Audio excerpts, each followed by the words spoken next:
Hi, I'm Matt from Tubby Tarot, and this is 10 Talk Tuesday. I want to discuss 3 cards in particular today that, when they come up in a reading, create all kinds of concerns. That's coming up right after this.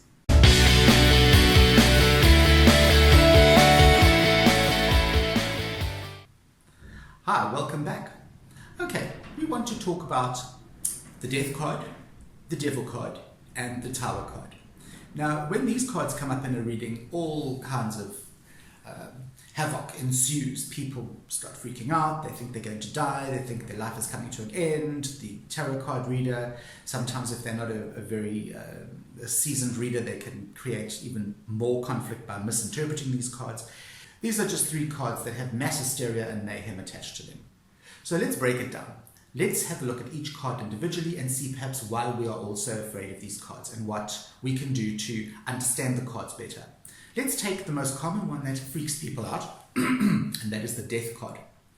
Now, the Death card is quite a scary card. A lot of people believe that it means actual death when it comes up in a reading, but of course it doesn't. And I think with people being exposed to tarot a lot more and more online, in real life, people are more accepting of it. This misconception of actual death is kind of slowly subsiding. People are coming to realize it doesn't actually mean I'm going to die if this comes up in a reading. Now, what does it actually mean? Well, it means the end of something so something else can begin. It's as simple as that. For something new to start, something old has to end. And that is what the Death card is all about. It is a card of new beginnings, a card of a rebirth almost. In fact, I've got a card in one of my decks, I think it's the Night Sun card, where death is actually a female figure that is pregnant. And that's very interesting. I found that very interesting. The figure is holding the scythe, but she is also pregnant. And so it's that cutting of the cord, that cutting of the old, cutting down of the old to bring forth the new. And that's really all that the Death card means.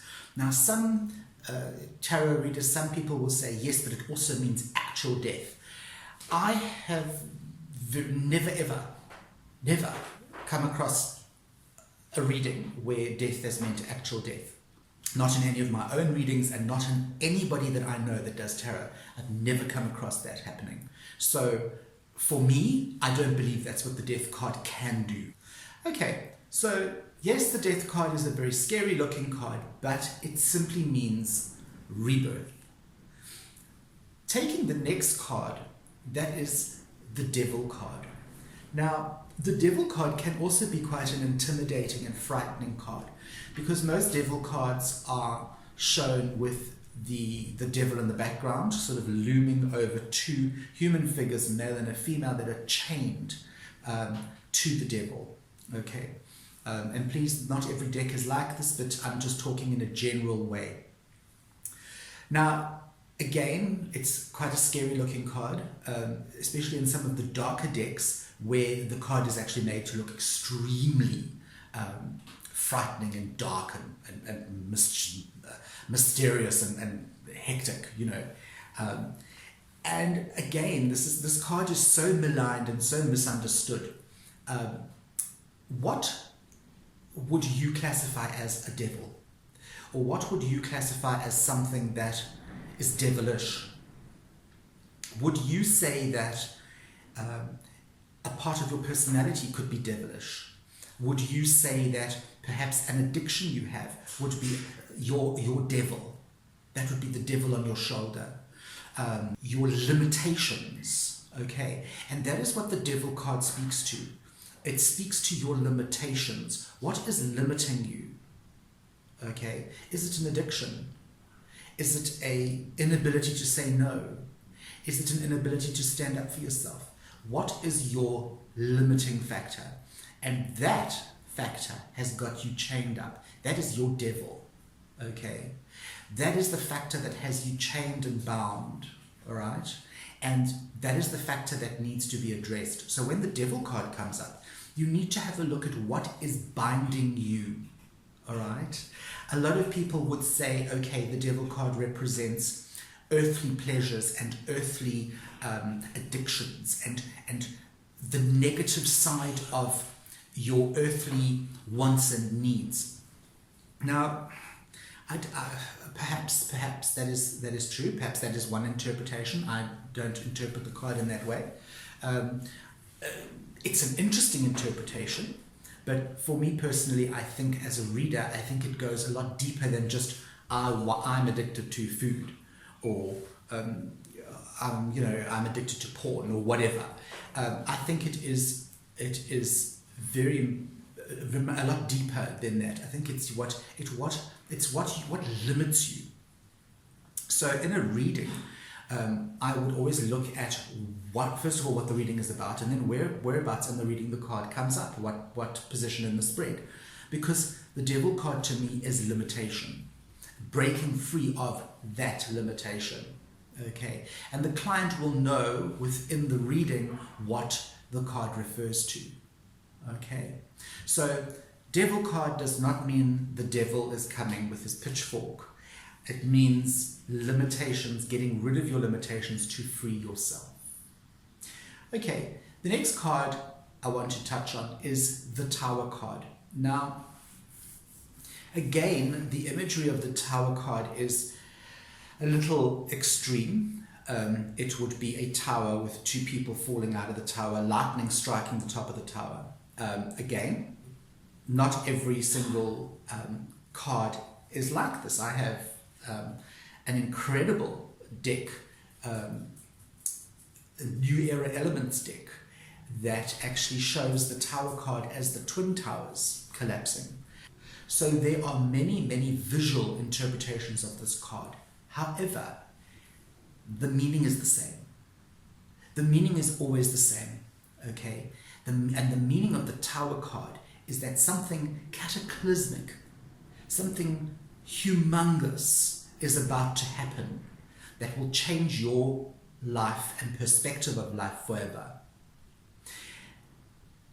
It's in a way similar to the Death card, because what this card means is that something really momentous is going to happen for something else to happen. So this has to, your foundations need to be shook for something new to come along. And this card can mean a death in the family. This card can mean an injury.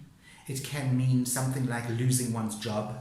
To me, it is a far harsher and yet far truthful card than the Death card. I would be more afraid of the Tower card in a reading than what I would be of the Death card, because it means sudden cataclysmic upheaval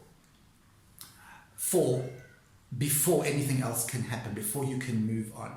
So it is quite a scary card, and it is a card that needs to be focused on if it comes up in a reading, so that you can see perhaps what you can do to minimize the effect, more than trying to minimize the effect, because it's going to happen. The cards have told you it's going to happen. I think more than that is to try and see how you can ride out the storm, how you can overcome this. And generally, when this card appears in the reading, the deck will give you advice and guidance on how to deal with this matter.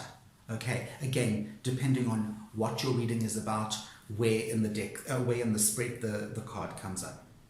So there are three cards that we all tend to balk at, and kind of go, wow, I don't want those cards in my reading. But generally, they're not as bad as what they appear.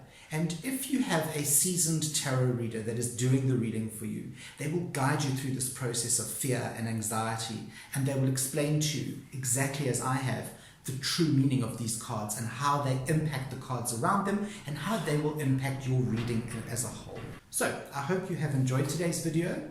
Please go down there and press all the buttons, like, subscribe, send all the links to your friends, share my video as much as you can. Please leave comments below. I love getting comments, and I will always respond.